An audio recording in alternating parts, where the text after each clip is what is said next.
We got three. I'd like to call tonight's meeting to order. We have a quorum. Mr. Weber, roll call. Mr. Damachia?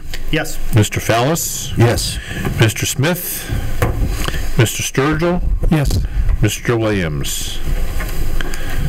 Next item of business is the Pledge of Allegiance. Superintendent Mr. Tucker, School Treasurer Mr. Weber, and distinguished board members. Tonight we have a student from Stephen Delhannes Elementary School who will lead the Pledge of Allegiance. Michaela Edwards is a third-grade student. She is a daughter of Latanya Edwards and has a sister, Sariana, who is a fifth-grade student at Delhannes. Michaela is involved in after-school tutoring, SBI tutoring program, and was on honor roll for the second and third quarters this school year. After the pledge, Michaela will speak about acceptance and tolerance. Ms. Donna Keenan, SFA facilitator at Stephen Delhannes Elementary School, is here tonight to support her student. Michaela, come forward. Everyone please stand.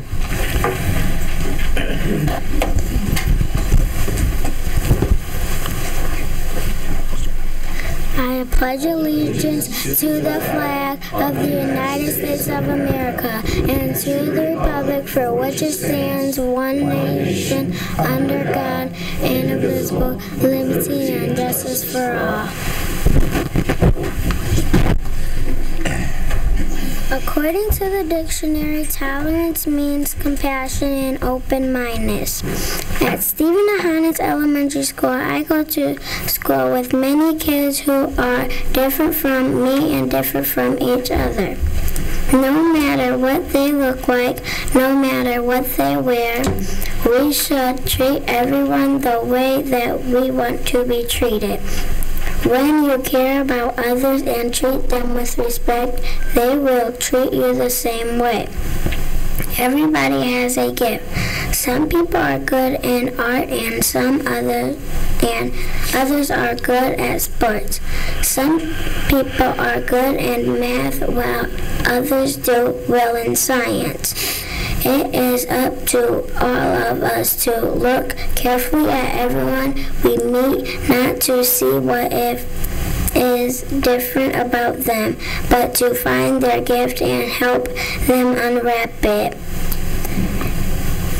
It is an honor to go to school at Stephen Delhannes Elementary School with teachers and other students who are so accepting and tolerant.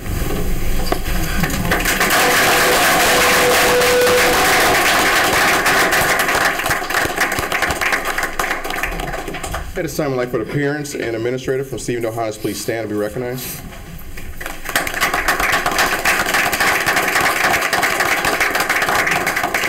Certificate from Mr. Tucker. I'd like to thank you for choosing Lorain City Schools and thank you for your help and support. You're welcome.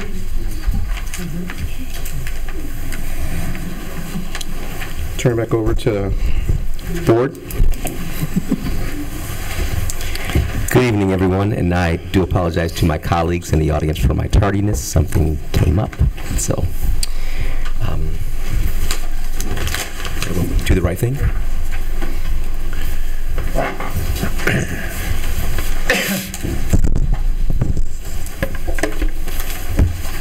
Thank you. Hello. My name is Captain Tom Mize. I'm a captain on Lorain Police Department, and tonight I'm here to present 2 awards for the Do the Right Thing program. And if you're not familiar with the Do the Right Thing program, it basically looks for things that people have done that need to be appreciated or brought out and praised. And tonight we have 2 deserving individuals. And the first one is Micaiah McCall, who is the first winner of the Do the Right Thing program.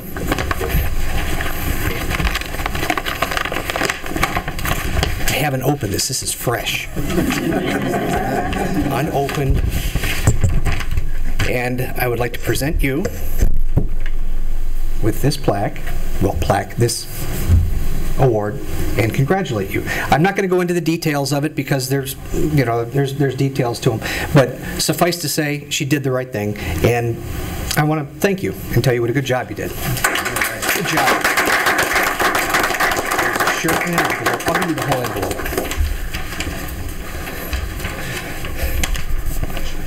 Good job.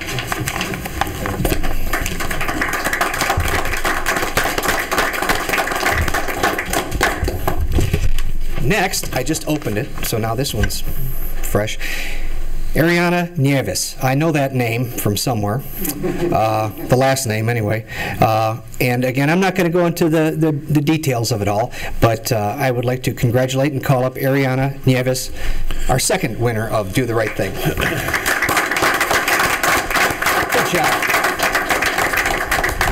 I've heard nothing but good things about you, trust me.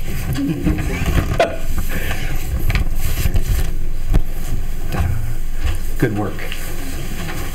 There you go. And I'll give you, this contains the shirt, another frameable item, okay? And on behalf of Chief Rivera and Lorain Police Department, I would like to thank you all for coming here tonight to see this. It reinforces good behavior, and thank you very much. Good job.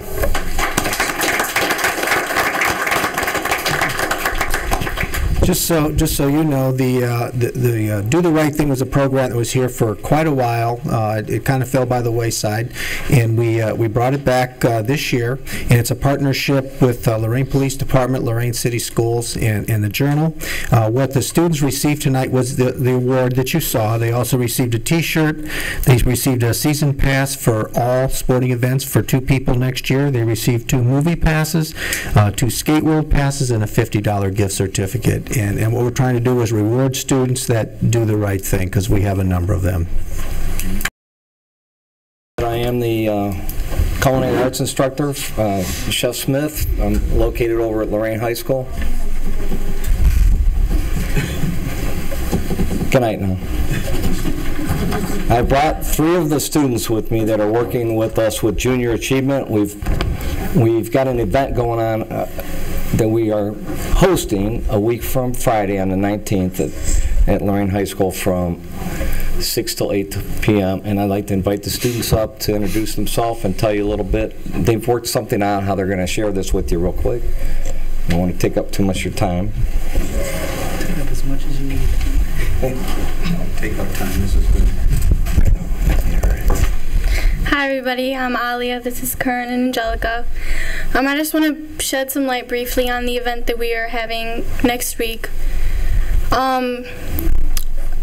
My first year culinary class, the second year culinary class, and the finance class have been involved with Junior Achievement, and we are currently making a cookbook to shed some light on like the different ethnicities within Lorain, you know, because there's a lot. And we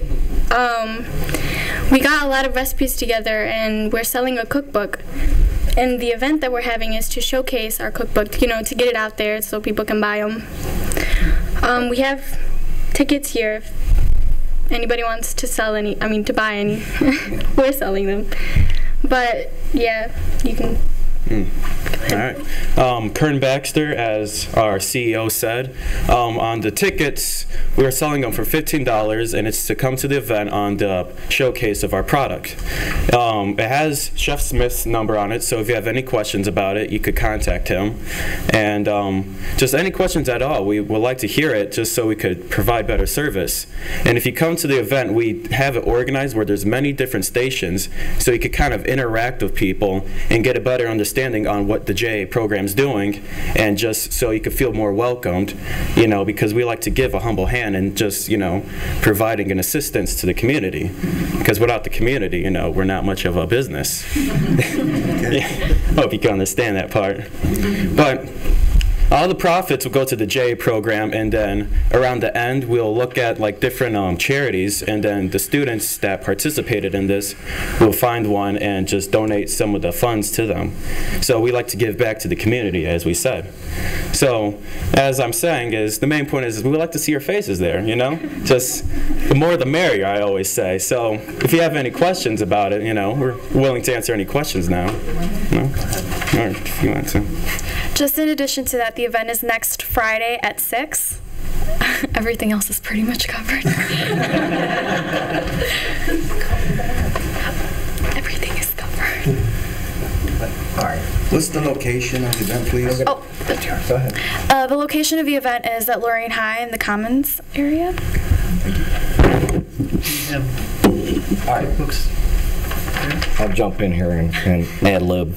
Okay, also at the event, what we're going to do is, like he said, we'll have stations with tastings of some of the items that are in the cookbook, and we're also going to present a few things that my class itself is going to put together that are not in the cookbook, just a couple little extras. Also, we're going to have a drawing, and we're going to give away a cookbook to somebody whose ever name we call. And we're also going to do a 50-50 raffle. Proceeds of that will go into, like he said, into the JA. And then the grand prize raffle is going to take place towards the end of the event, where we're going to reach in, draw a name, and what the winner will receive is a personal chef catered event at their house by myself for up to 10 people, and I'm going to bring some of my lovely students with me and my aide, and we're going to come there and we'll prepare up to, like I said, a 3-course meal for up to 10 people. We come in, we prepare the food, we clean up, and we leave, and they just enjoy the evening. So that's the grand prize. So you get entered into that by buying a ticket. Where do you want to sign up?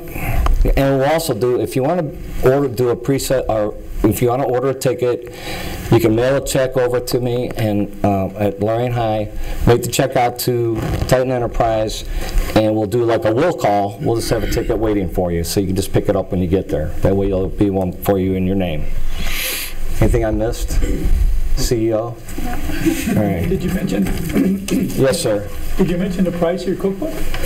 The price of the cookbook is going to be $17.95. The night of the event, if you purchase it that night, is $12.95. So you'll save $5, and that's still more than, that'll still cover our costs, make a little bit of money for JA.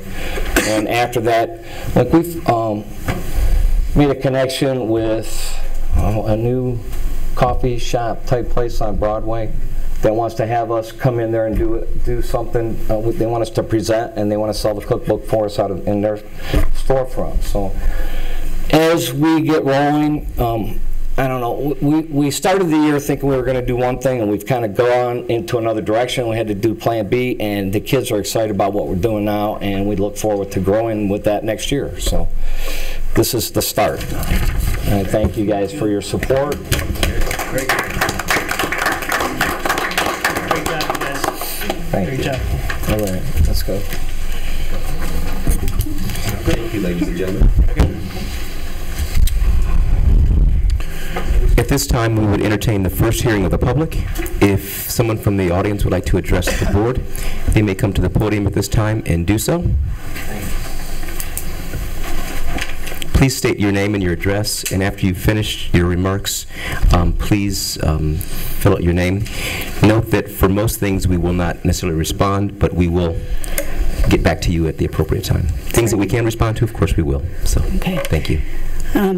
First, I miss those students. Those students are just delightful and inspiring. So, I'm Ann Duche. My address is 554 Ogden Drive, Elyria, Ohio 44035. I had been a teacher in the district for 20 years, and I care very much about the academics that go on in the district, and I come back with the 3 questions that I asked last time. And the 3 questions. If you'd like, sure. With Easter break occurring and the Academic Distress Commission coming in, I was a little busy, but it is in the mail, and I have a copy for you tonight because I knew you'd be here. Mr. Tucker, you're awesome. But you know what? I'm also aware of the fact that you were not here when those decisions were made. And so my question was addressed, and I'd like to address it again, to the board members who were there to make the decisions. Because the decisions that were made are very similar to the decisions that will be made going forward. And I'm very concerned. So the first question I asked was, when are the fine arts coming back? And the second question was, why do you cut curricular subjects before extracurricular subjects? And the third question is, how did you justify giving bonuses to administrators at the same time cutting programs for the kids?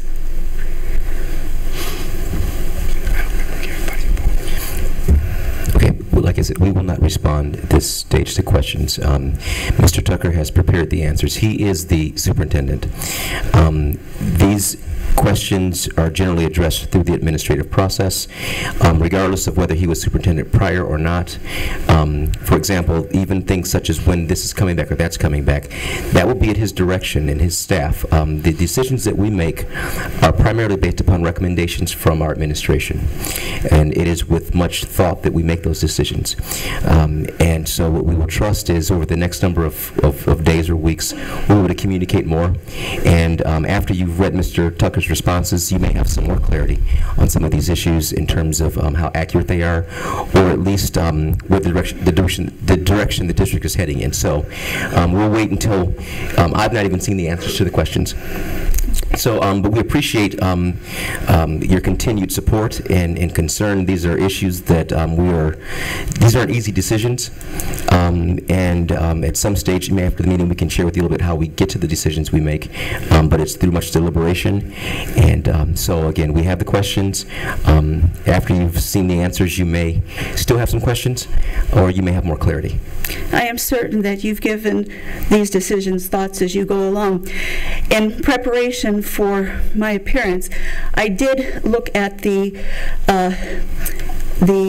manual that is printed in the, I'm old, online, in the Board of Education manual of what the job description of the board members are or how they are evaluated. And approving of academic programs is part of the board's decision. And I know that the courses that I taught were board-approved courses. So while the progression goes through the superintendent, the ultimate decision for the questions I have in mind that I have asked do land in the laps of the board. Absolutely. Thank you. You're very welcome. Thank you, ma'am. Are there any other individuals who wish to address the board at this time? Thank you. At this time, we have a motion to approve the minutes from the regular board meeting held on March 26, 2013. Motion to approve. Second. Discussion? Roll call, please. Mr. Demakia? Yes. Mr. Sturgill? Yes. Mr. Fallis? Yes. And Mr. Williams? Yes. Any other business for discussion? This time, we would ask for the recommendation and report from the treasurer. Mr. Weber? Yes. The first item is that under table I have taken item 1 off, which was the approval of the rates and amounts from the Lorain County Auditor. We'll address that in the next board meeting, April 23rd. So only thing on the docket today for me will be the donations. The second thing is at your desk also a little status I promised you of the real estate and property tax revenues year-to-date through March. I give you a little piece of paper there. Looks like this. Looks like that. Year-to-date through March, the budgeted real estate and property tax-related issues were almost $18 million. And through March, we're coming in slightly better than that at $18,074,043. So we're favorable to the budget by $93,043, which is a good news story through March. So it's 0.5% variance from budget through March. That's a pretty good forecast for us. So only thing on my recommendation for approval is item 1, donations. Motion to approve item 1. Support. Discussion? Roll call. Mr. Sturgill? Yes. Mr. Fallis? Yes. Mr. Demakia? Yes. And Mr. Williams? Yes. Thank you. That's all I have. I just think it's noteworthy also to thank all those folks that make the donations to the district, because that is certainly grateful. Thank you. Mr. Weber, there's a question from Mr. Fallis about the thing we just approved. Yes. In relationship to the column where you have your actual figures relative to real estate and property tax revenues, Yes. the actual column, is that the assessed value versus actual cash received, or is that actual cash received? That's actual cash received versus budgeted cash received. Okay. Yeah. Thank you very much. That's very, very, very good news. Thank you. Thank you. And Mr. Demakia, was your comment? That was a thank you for those donations, I was right? just thanking all the folks for the donations, because every agenda we come in here with several donations, and I think that's great that the people that are supporting the district in that manner. So thank you to all those folks. And this time, Mr. Tucker, we have the report and recommendations of the superintendent. Under Personnel Matters A, support staff resignations, I would like to point out that there has been a number of these resignations over this year. If you notice, none of them have been replaced, and this is out of this building.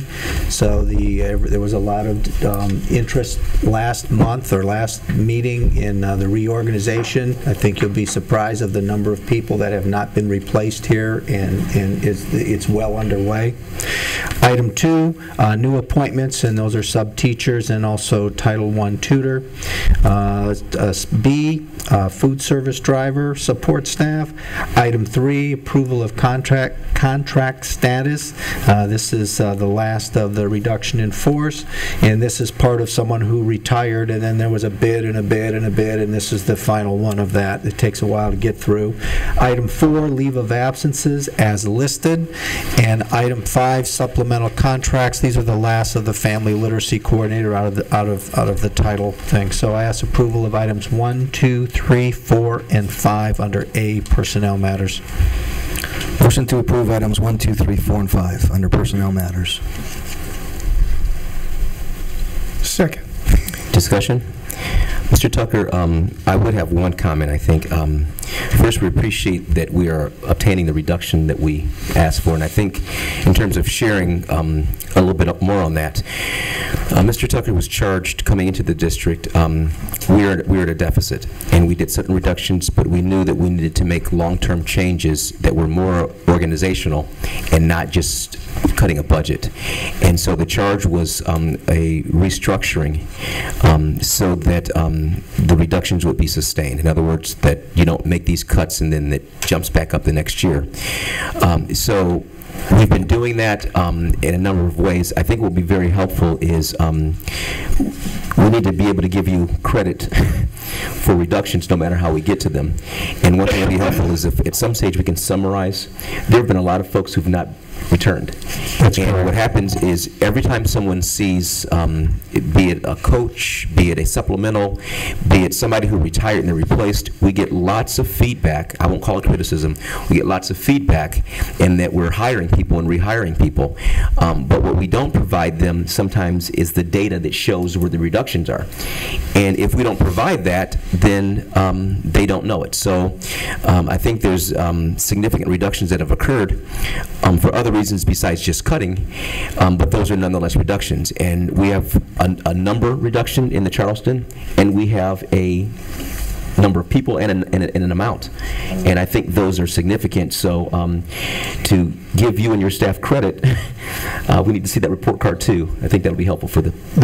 That will come under the reorganization. The other thing I do want to point out is the first resignation is Lynette. She was in my office. The superintendent's office will only have one person in there now besides me. And what that means is we're probably one of the only offices here that will have one administrative assistant, which means my phone at lunch, she does get to eat, so it may end up at someone else. We'll get back to you, and when you call, I may pick up because I don't mind answering the phone. It doesn't bother me. So what that means is the services that people are accustomed that the superintendent's office always addressed, they'll be addressed, but it may be an hour later. You just won't get that. But we are going to maintain just one in my office. And, you know, with all those cuts, sometimes we're a little bit insensitive to the needs. And when we make make cuts in the things that we're normally used to getting, we can expect that we might not get those with the same efficiency. So I think there needs just to be some patience exercised, and then don't go too cut crazy, because we do have a big business to operate. It's only a $120 million business. With lots of students. Not including the construction project. Right. So any other discussion pieces? We can have a roll call, please. Mr. Weber? Mr. Fells? Yes. Mr. Sturgill? Yes. Mr. Demakia? Yes. And Mr. Williams? Yes.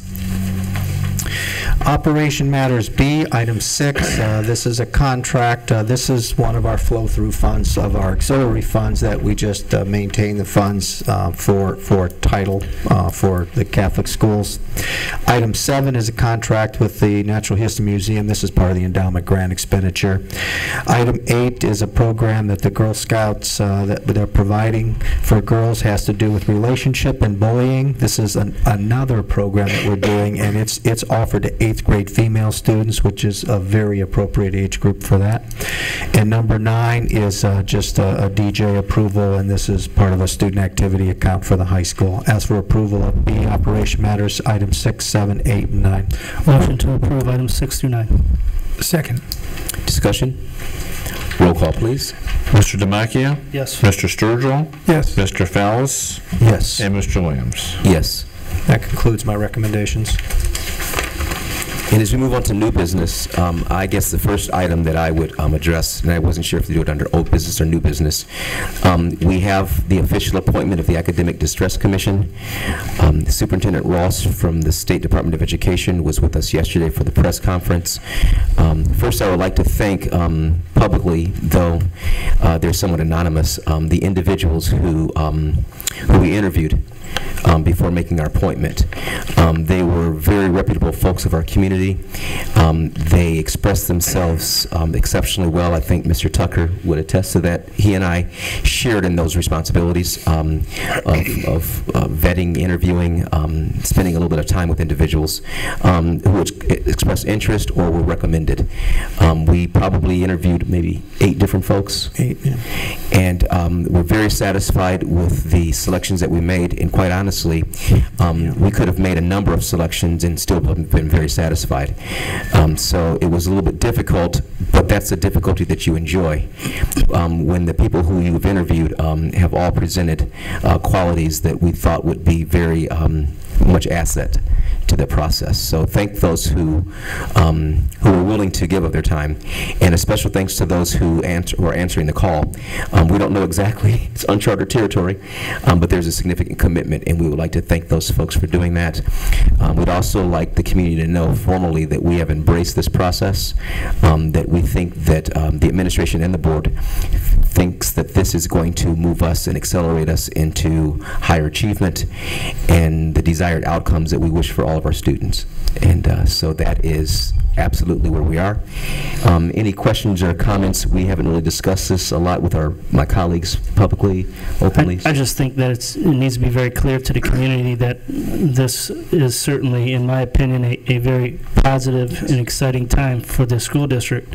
I know there's this negative perception over this commission coming into this district, but what a lot of people have to understand is public education as we once knew it isn't the same, and it's never going to be the same it used to be. There are certain legislations and certain processes that we are faced with, and this is just one of them. Actually, I'm kind of excited that we're one of 2 school districts in the state of Ohio that have this great opportunity to have a commission to help us along this way. There's no doubt that we all want the same thing. We want to increase our academic achievements, which increases our students' opportunities for a successful future. There's no doubt about that. Nobody here sitting at this table doesn't want anything different than that. And any resource and tool that we can utilize along the way, including this commission, we're certainly going to embrace it. And again, I think it's very positive. It's a part of the process, and I'd be willing to bet that moving forward in the state of Ohio, as far as public education goes, we're not going to be the only ones sitting in this situation with the commission appointed to their school districts. And I think that we need to all look at this as a great advantage to have some folks that are very qualified folks on this commission. If you look at their resumes, they certainly understand education. They've been around education, and 4 out of the 5 understand this community and the school district. So that certainly is a great advantage, and we welcome this commission into this district, and we're certainly excited to move this district forward academically. I just want to say that, and I said this yesterday, and I think that that this process may be an affirmation that we made the right choice as superintendent, and that things were put in place already that would help us turn the district around. If anything, if this commission finds anything else for a best process, I'm just gonna welcome it. So, as I said before, I think the board has just embraced this, and I'm looking forward to see the outcome of it. And before, normally Mr. Tucker chooses not to have a lot of comments. We will definitely, in a few moments, have some response from him because his team has to expedite this. This is not done. There's not this group out there that's doing all this, and they're going to exact it upon us. The role, the responsibility, the burden of work that he and his staff are going to undertake is significant. And when I say he and his staff, that's he, his staff, the faculty, the teachers. This is a very to be effective and to be efficient in this process, it will take a significant amount of teamwork. We do want to let the voters know this. I mean, I know there's been, in terms of some of the media coverage, there's been questions about disenfranchising voters, and that's not what's going on. The Lorain City School Board of Education has not relinquished any of its authority. It will do its job as it's been doing. We will continue to have our meetings and will function in the way in which the Ohio Revised Code has defined us. If we come into conflict, if there had to be a hammer, the hammer will come down. So there is a group that could reverse decisions if that's were the case. Those are hypotheticals. We don't anticipate that. What we hope is when we have good choices to make, we make those. When we make choices that are challenged, that they're challenged. And the outcome is what we're trying to achieve, which is the best for students. So don't feel like that, and this is a temporary thing. If this goes the way that the plan has been designed, we're here for a number of years at the most. Again, we don't want voters to feel like that they've lost control, local control. This is not a takeover to take away local control from a school district. The expectation is that it is in cooperation with the entire community and the school district. So I just wanted to share that with you. Mr. Tucker is going to take a few minutes just to, there's a lot of questions out there, and I would prefer to answer questions in this manner than the typical interview of the reporter. Mr. Williams, I think it's also important to note that the school improvement plan that Mr. Tucker and his administration have put together is a very effective plan, and it's still going to be a critical part to this district moving forward. So we do have a good plan in this district as well, and that's not to take away from that plan and the hard work that Mr. Tucker and his administration have done. Absolutely. Mr. Fallis, before Mr. Tucker. I just wanted to make a couple comments. And I said this previously, the Lorain City School Board and the superintendent have been working on an academic plan for the last 6 months plus, and so we're certainly committed to that.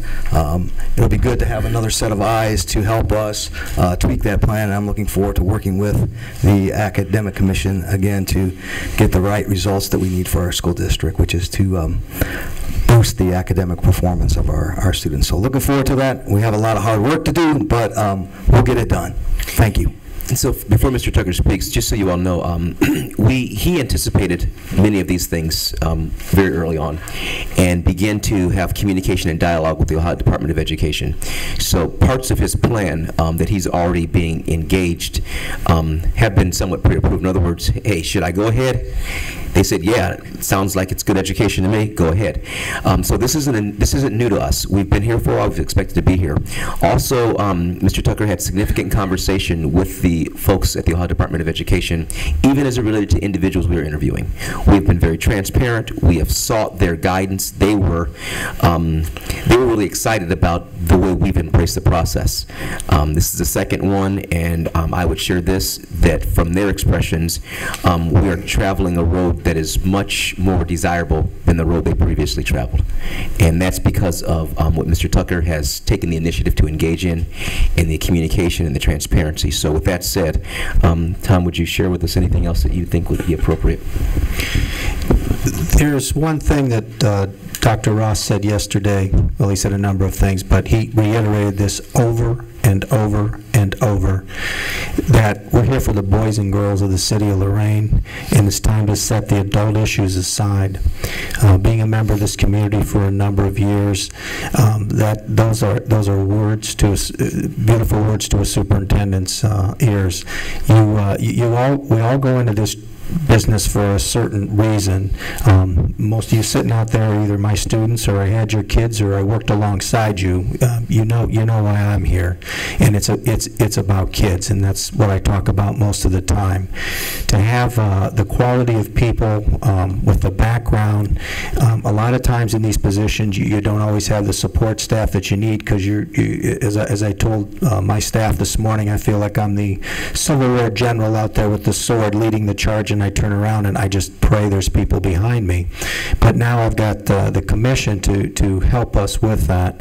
When I took the job here, I knew we were headed for this, just because I know the rules, and that's the rules. And at that time, if you remember the report card, it had a preliminary coming out. So when I came here, I assumed, and as we went through, if you look back at some of the things I mentioned and said at that time, I dropped this here and there until it happened.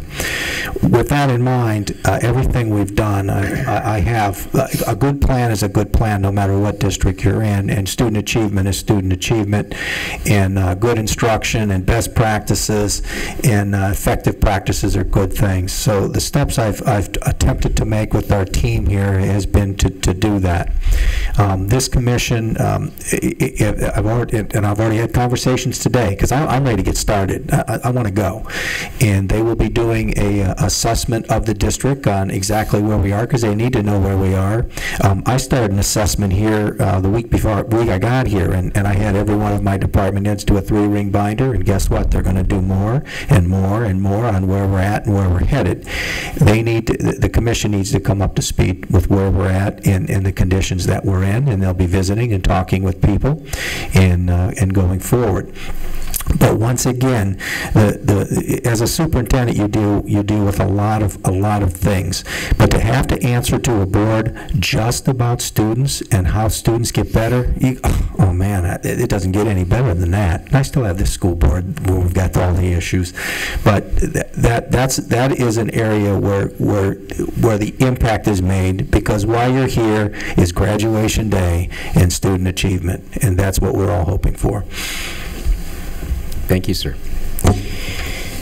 Moving forward, board members, are there any other comments? Okay, because we've kind of transitioned to our committee reports and requests from board members. Do we have any committee reports at this time? Any requests or special things? Coffee, tea, dinner? Okay. At this time, we would actually entertain a second hearing of the public. If there are individuals who, based on our conversation or something that just popped into your head, might want to address us or have a question about, we would gladly welcome you to come to the podium. I see smiling faces, inquiring minds, but no questions. No takers. Thank you. What I would like to do, gentlemen, and there was some discussion I had with a few board members on, this was a pretty light agenda meeting, and we thought we would take, by the way, there are no more decisions that we're going to be making. We're going to have a brief discussion among some board members about some things. You are welcome to listen. We won't feel if you're rude if you get up and leave. Our business is concluded. Mr. Tucker, if you would like to tell your folks that they can leave. No, they can stay. In case there's questions. And this is, Mr. Tucker is even really aware of this conversation, so it'll be very confined. But we as board members oftentimes have a lack of opportunity to actually get together and talk. Outside of a board meeting, we can only meet with 2 of us. So Bill and I, or Jim and I, or Tony and I, or Mitch and I, or them 2 and those 2 might have breakfast, or we might have a phone call. But really outside of that, we can't get together in a group of 3. And if you think about bodies in the Sunshine Law, when it's Congress and like hundreds of folks, you can get together in some reasonably sized groups and get some work done. But when it's only 5 of you, you can't get much done. So we need to create a greater sense of communication between us, each other, and also even with us in the administration. And we need to talk about some things in terms of values, the kind of communication that we expect, how we want to address some of these issues. We have some great, I've had some of the best meetings that were one-on-one that were legal, and sometimes we don't bring that into our discussion. So what I want to discuss, gentlemen, was primarily 2 things. Is if we would determine that we would maybe have better utilization of our work session by having some specific things that we wanted to discuss, and then you guys maybe submitting some of those to me earlier on before we do our agenda setting. So, I mean, sometimes I'll get questions about certain pieces from Mr. Tucker, but if we can establish a way in which we want to get, I know there are things you guys want to discuss that aren't on the agenda, and how do we get those items on the agenda, and how do we get it to the administration so that they can be prepared to respond to them in a constructive way. That's one of the things. If you have any ideas about that, Mitch, Jim, or excuse me, Mitch, Bill. I have Jim in my brain over here. It's like it keeps hitting me. President Williams, I need some clarity. I want to use one of your words. Are you suggesting that we have work sessions at the end of our school board meetings, as we're doing now, or is this just a very, very open question? It's kind of an open question. We have a slot on our agenda. Yes. We might decide that, for example, Mr. Weber, Mr. Tucker, sometimes they don't have a ton of stuff for us. They could conceivably put all their stuff on one of our meetings in our second meeting in the month. There's only about 3 months of the year that you really that business couldn't wait for once a month. There are some crucial times. April's a crucial meeting. In fact, that's going to change till May next year. June is a crucial meeting, and then of course the beginning of school. But November, December, January, February, for the most part, a monthly meeting, unless there's you would need something special. Most of the business could be done once a month. And again, what we're trying to do is give us the opportunity. There's a lot of work pretty much for the balance of our morning meetings, and I think Mr. Tucker would agree, Mr. Weber, we do a lot of approving of administrative function, which probably could be reduced to once a month. One thing, if I make a suggestion, I've got a lot of information I'd like to give to you and the public. One, we've got the Common Core coming, and everybody throws that around, but you need some in-depth knowledge to what that is. 3rd grade guarantee, you've got some periphery information, but you need some real information and some questions on that. And there's a ton of legislation that has been passed just recently that is pertinent to the board. Those work sessions could be setting up a presentation, sending that information to you early, doing a brief discussion, for a kickoff, and then having a discussion on a work session on that, if I could offer that. And these don't force us to do any changing in terms of what we did in our organizational meeting. It's just a different part of our agenda. So these are ideas. We won't have to make a decision today, but think about those, because as you start thinking about them, I'm sure you're going to come up with a lot of things. Wow, we could learn about this or that. We could discuss this or that. So comments, please. I know everything I need to know. No, I'm just kidding. It's a joke. It's a joke. No, but I mean, I think you're right. I think that's a good point. There are certain times where we need to have a little more in-depth dialogue with the administration on certain issues and certain topics. I mean, as far as the agendas go, the process is fairly simple. We have the agenda well enough in advance that we can review, go over that stuff, and if there's something on there we don't understand, then we should be going through the chair to get those answers and making sure that we're very clear before we make those make that vote and approve those items on the agenda. But as far as certain other elements, is the Common Core and understanding the 3rd grade reading guarantee and new legislation that will impact us, and especially moving forward with this with the commission. Certainly, we would like to be up to date on what's going on, and if one meeting can appease Mr. Tucker and Mr. Weber to get done our business, then maybe we consider a work session in place of that second meeting a month. I don't know. I'm not a big fan of canceling meetings because something always comes up where you have to approve something, but I'm open to any dialogue that we could possibly have to and it's still considered a board meeting. Right. And we can employ the agenda however we wish, but what it does is it really focuses us more away from some of the administrative function to more of the leadership function and the information. And it just gives us a designated time that's really what we're going to be focused on. It might be a good time for as you work with the Academic Stress Commission, it might be a good time to give us updates during that and tell us what's going on and to keep everybody on the same page during that. To let us know the work that you're doing with them. And part of I intended to do that, but there was a time that this school board almost every meeting got an update on academics, that they got test scores and where benchmarks were met. So the board knew where we were in time, and I think that's valuable. You don't need to do it every meeting, but as far as here's the plan, how are we implementing it, and where are we there? You need to know that specifically. Mr. Tucker, for 3 years now, we've talked about money. We've talked about high school site. Money in a high school. That's important. Money in a high school site for 3 years. Nothing against Mr. Weber. And and I personally think that it's and I'm glad that we're getting to talk about education, at least by the fourth year, and I'm not a rookie anymore, and so I'm ready for it. I have observation and a recommendation. Serving on Lorain City Council, we had various committees that would meet, scheduled to be met on a monthly basis on the Mondays that we didn't meet at our regular meetings, and that was really great because we got a chance to dialogue amongst ourselves and got public input where you couldn't do that because of the Sunshine Law. So using that maybe framework, maybe we don't really formally establish committees, but I would make the recommendation that we at least establish 4 topics. 1, academic performance. 2, the budget or the financial aspects of the district. 3, the strategic planning, and what was the 4th one I had? They're all good so far. They're all good, yeah. I can't remember the 4th one, sorry.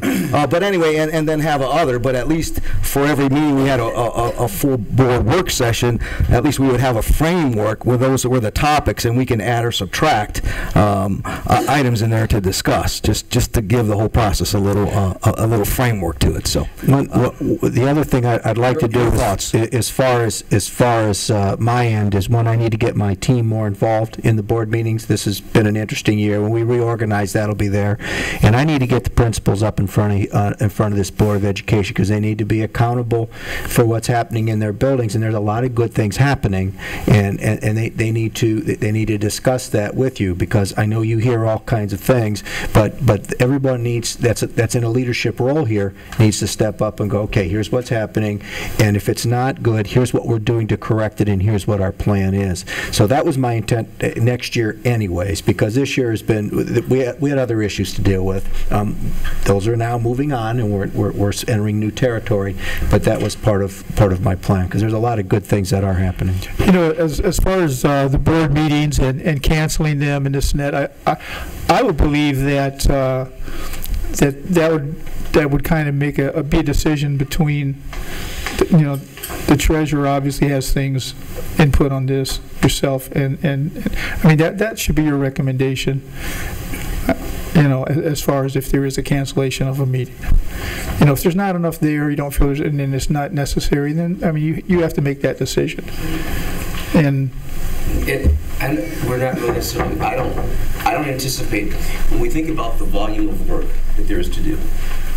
and you think the fact that we meet twice a month, so that's 24 times a year, never is there not work to do.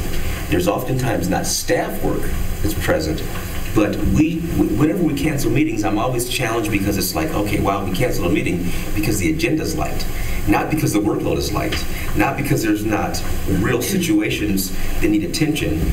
So I think that's where the board has to be a little bit more. It's a board meeting, and there are certain roles that the staff plays. Now, based on the limited number of items they might have, that would not necessarily necessitate canceling a meeting. But if that's what the balance of our meetings is, it seems reasonable. I mean, whenever we cancel a meeting, it's like it almost sends a message there's nothing that needs to be done, and we know that's not true. Not to put the train back on the tracks, but aren't we talking about having additional dialogue for the board? Yeah. How do we switch to canceling meetings? Yeah. Well, I'm that's what I was just, yeah. That's so when we say changing the format, we're not saying cancel the meeting. Yeah. We're not saying cancel the meeting. But I think, any other comments? So we would see some value in that. And I think, Mr. Tucker, you kind of heard, and you've been familiar with a variety of board meeting formats and settings. You could help us, and Mr. Weber can help us, and you hear the value that we're trying to obtain. Yeah, you need a lot of information. You get all the board's things from OSBA, and you read those, and they're little snippets, and you need more in-depth information, because I know you're getting asked questions, and you're being asked things, and we've got some experts in the district here that can talk you through those, and a lot of times it's just a question. Well, like the third grade guarantee, what is this? I read in the paper that. I read this, and we can go through some of those things, and so we may not know the answers, but we can get those for you and do the presentation. Like this Common Core is crucial.